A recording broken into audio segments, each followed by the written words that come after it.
Hello and welcome back to the final Group A rally build on the Forza Horizon 5 Rally Adventure expansion. I have an idea for how to do something with Motorsport, even though the upgrade system is horrific. I figured out a way to work with it, which means it's time for a send-off, alright?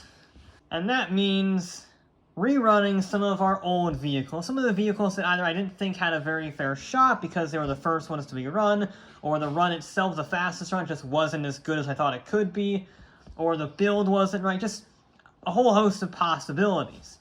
So I decided to get 5 vehicles from the past 24 episodes, or whatever it is now, and just run them up the course again. I rebuilt them, so I reset them to stock and then built them up to A-Class, so the builds are slightly different. Not a huge amount change, except for one vehicle, which we'll get to in a second. But they were a little bit different. Some of them were a little lighter, a little more powerful, a little less powerful, so it varied. It wasn't an exact one-to-one recreation. And I wanted to see how these rebuilt vehicles would fare with a little bit more experience under my belt. Now we're going to go from slowest lap time to fastest lap time on the original layout before I did the reruns. Which means you gotta go with the slowest vehicle and the most modified vehicle they did, have the most changes I should say. And that is the Land Rover Defender, okay? Now this was a terrifying vehicle to drive when it started because I put it on semi-slicks per the rules. Those are the best tires you could get on it. No racing slicks, but semi-slicks. And it had rally suspension because I wanted the lighter, racing prep suspension. But those two things, with the ride height and the center of gravity, meant it fell over all the time, so it was a terrible vehicle to drive. So this one has stock suspension and sport tires, so they're considerably less grippy, and it's considerably lower in terms of ride height. That means it's a lot slower, it has even less grip.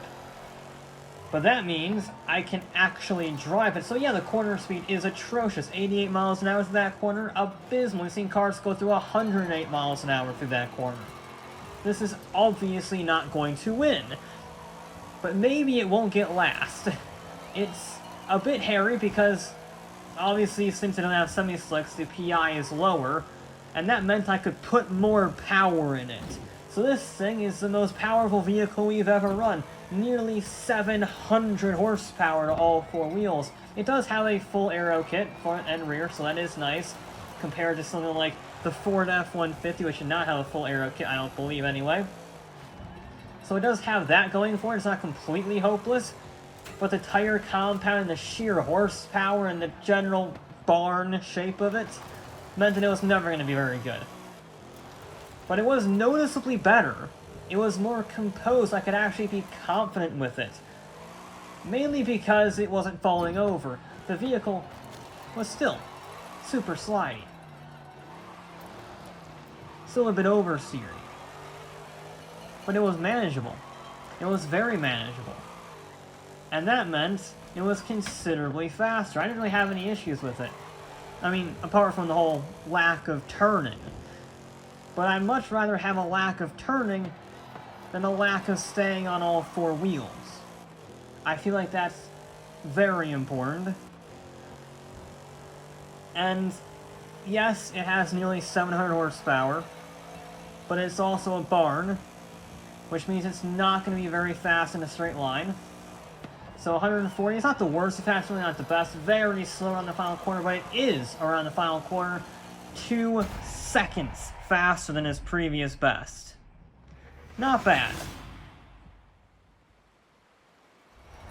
Next up is another very changed vehicle with a lot of modifications to its original build. The Lexus LC500, the third vehicle we ever ran on this course, excluding the base car, the target time.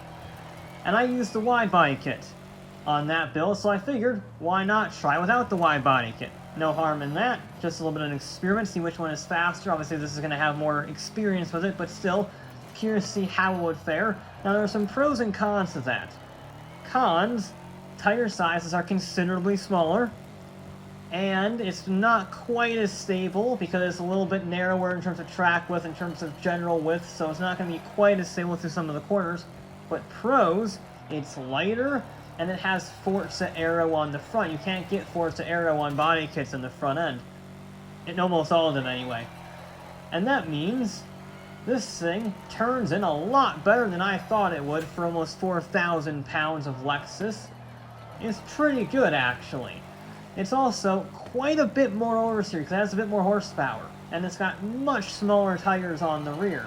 I did go for maximum tire width, obviously, but just the wide body kit will give you significantly bigger tires, and that means this thing was a bit more slidey, but I didn't really mind. It's not, it's not a drift car, which meant I could control it. And that actually kind of helped me with some of the turning a little bit. So you can see it here, just that rear end slightly stepping out. Not enough to really lose time, but just to help that front end turn a little bit more on the hairpin.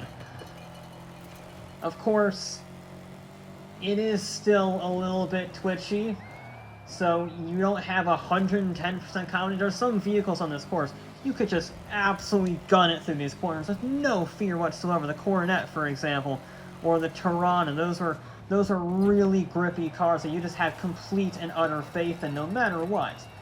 This is not quite that much. And I did kind of mess up the left-hander into the second hairpin. Third hairpin. So it's not a perfect run, and it's not a perfect car. It's not going to set any records here. But still, it's not a terrible vehicle.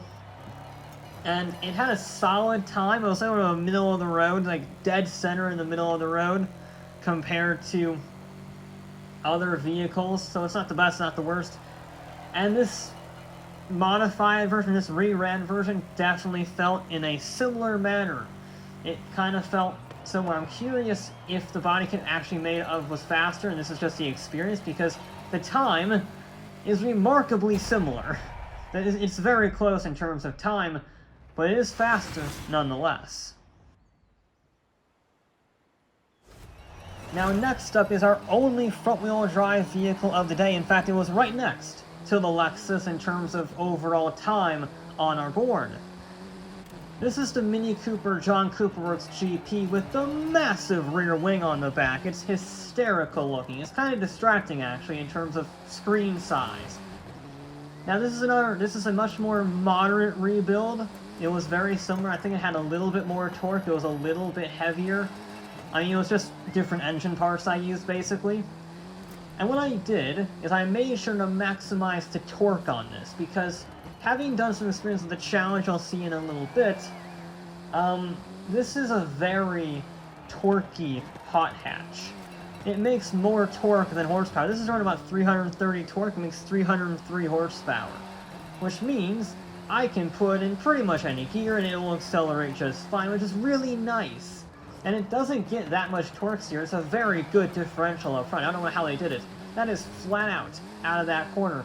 And it had just a little bit of wheel spin, and certainly not enough to make any significant impact on performance. Now, it did have an issue on braking while turning. There are some corners where you can get away with that in other vehicles. You can't really get away with it in this car. It overworks the tires too much. The tires are already pretty worked with steering and power delivery. When you're trying to brake while doing those things, it just overworks them way too much, and you just sort of go straight, which is not ideal. But I mean, look at the acceleration on these corners. It's a very light car, less than 3,000 pounds. It's got great suspension, great handling, massive torque, and very little torque steer. So it's a good little go-kart, this, and it's got a lot of pull in the mid-range. You can see there I was a little bit late under brakes. I just slightly messed up. This is the best run. I'm only showing the fastest runs. And yeah, it's not a pro. I could probably shave another 10th, maybe, off of this time just by not hitting the wall. It didn't cost me too much. I got another 10th, maybe 2, in terms of lost time there.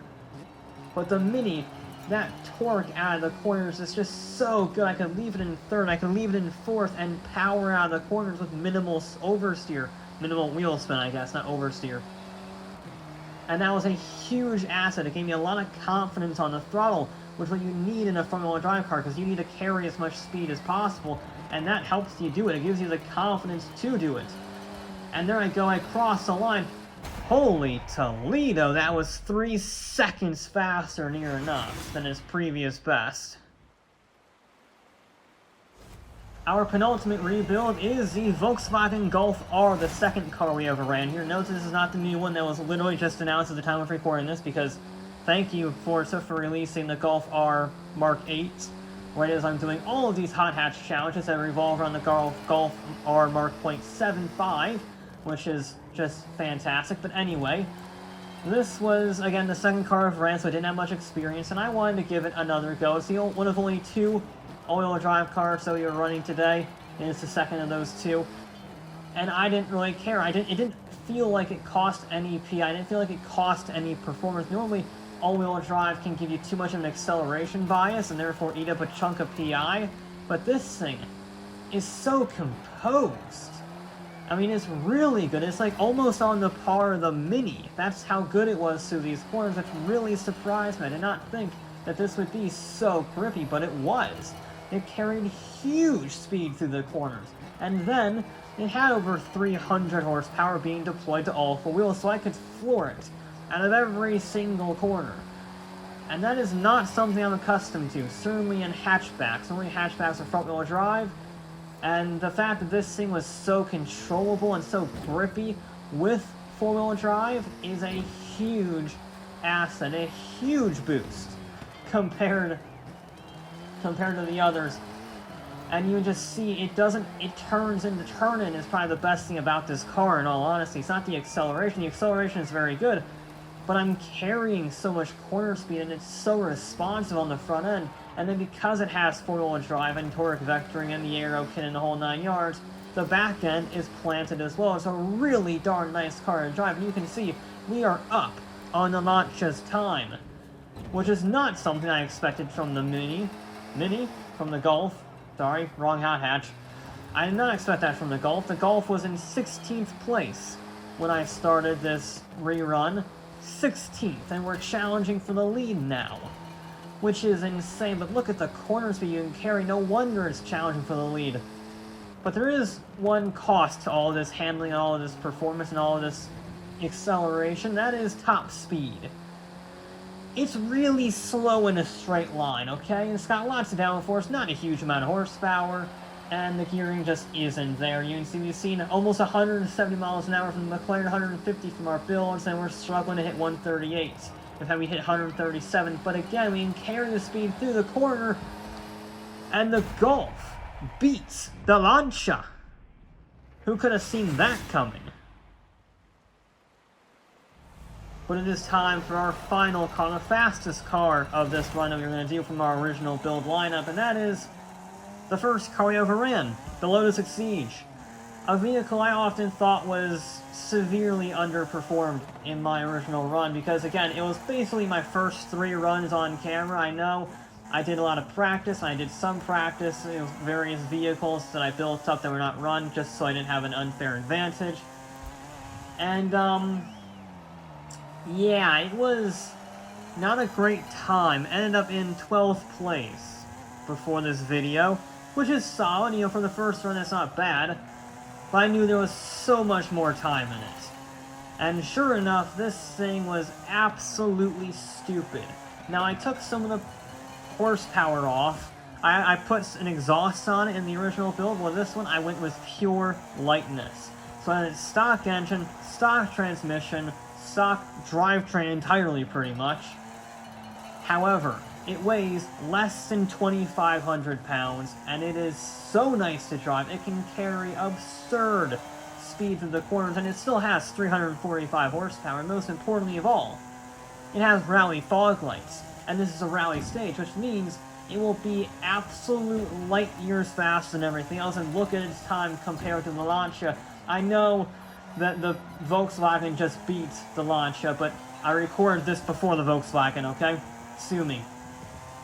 So, it's about the same time as Volkswagen, it's about the same time as the Lancia. They're pretty much neck and neck on this stage. And bear in mind, this is like 300 pounds heavier than the Lancia, and it is not a, Group B homologation special. So this is doing it with pure handling and agility, and I am absolutely sending it. I have never carried that much speed over the jump.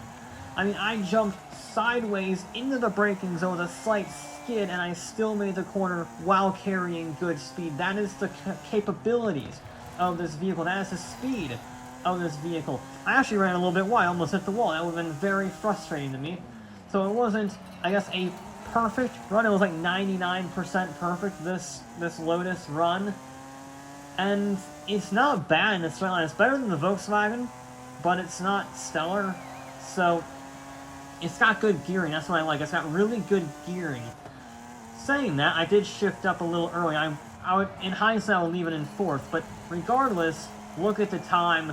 That is insane. A 39.5 for the Lotus. I mean, it's 0.3 faster than the Lancia. It's 0.2 faster than the Volkswagen. That is a stupid time. You know what's even crazier? With just a aero tune, so maximum aero, and a little bit of suspension stiffening, I was able to do a 2:37 with this thing. I'm showing the time now.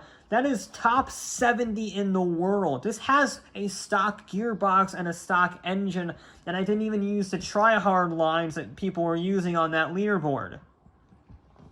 It's a stupidly capable car with even just a mild state of tune. You can probably go faster, but I hit my talent wall in the low 238s, high 237s. That really was my talent wall. That was a millimetrically perfect run. I'm talking like Max Verstappen at Monaco scraping the walls but somehow not getting a time penalty or a flagged lap. That is how close I was on that pace. And it really just shows why the Lotus won.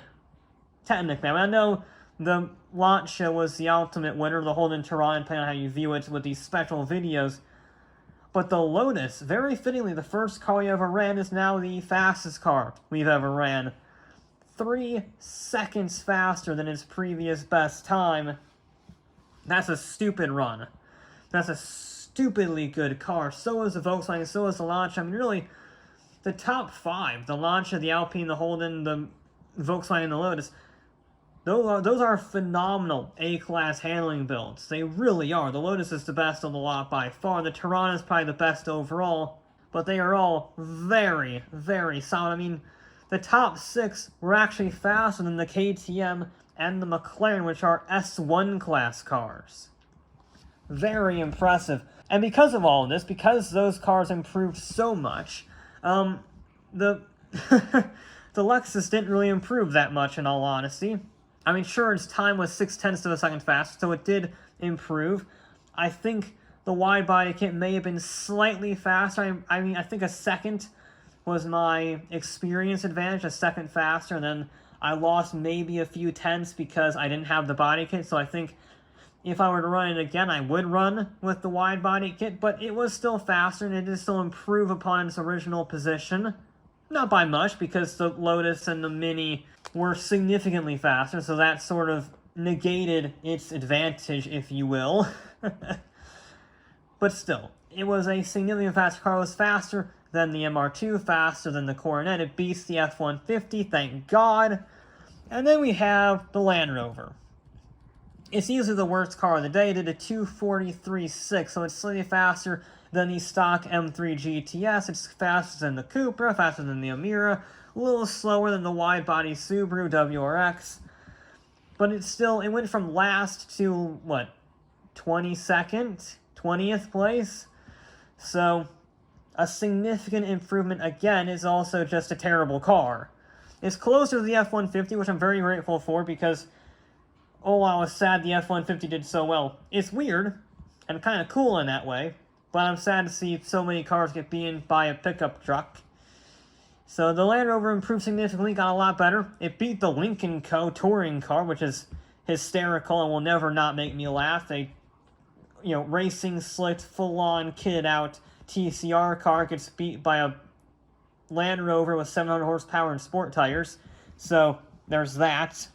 I mean, this has been one of my favorite build series ever. It's why I did it for the longest of any of my Forza Horizon 5 build series, because it threw up a lot of surprises. There were no drivetrains that were truly dominant. I mean, yeah, rear-wheel drive locked out a lot of the front row, but all-wheel drive, front-wheel drive, rear-wheel drive, they were all represented in the top 10. The Mugen led the championship for quite a while, and the Tirana was just so good despite being a classic muscle car, which have historically been sort of average. it really seemed like the lightweight sub-2,000-pound Japanese cars would be the kings. But those cars, the Holden, to a lesser extent the Coronet, they really punched above their weight, and the Lotus Exige. Modern cars almost never have done well in Build Series. But the Volkswagen, the Lotus, the Mini Cooper, they all did exceptionally well, beating the slick-tired Monte Carlo, for example. Very interesting lineup that this series threw up, and I loved the variability of it. I loved that. It's a shame we don't have a Build Series for Forza Motorsport. We have a different type of series, because that's the worst upgrade system in the history of humankind. But we worked with what we got, and I'm glad to see the Build Series, at least for a while anyway, going out on a high. But that'll be it for this episode of Forza Horizon 5, and I'll be back with more, in just a different way.